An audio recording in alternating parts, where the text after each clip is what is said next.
I had to make a video on this.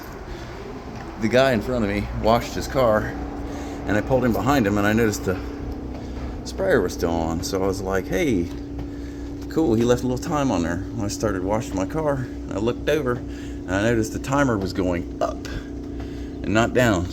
And I was like, what? So I asked him, I said, man, did you pay with a credit card or leave some time on here? And he was like, nah. So yeah, I'm gonna wash my car extra clean today. Counting up, that's crazy.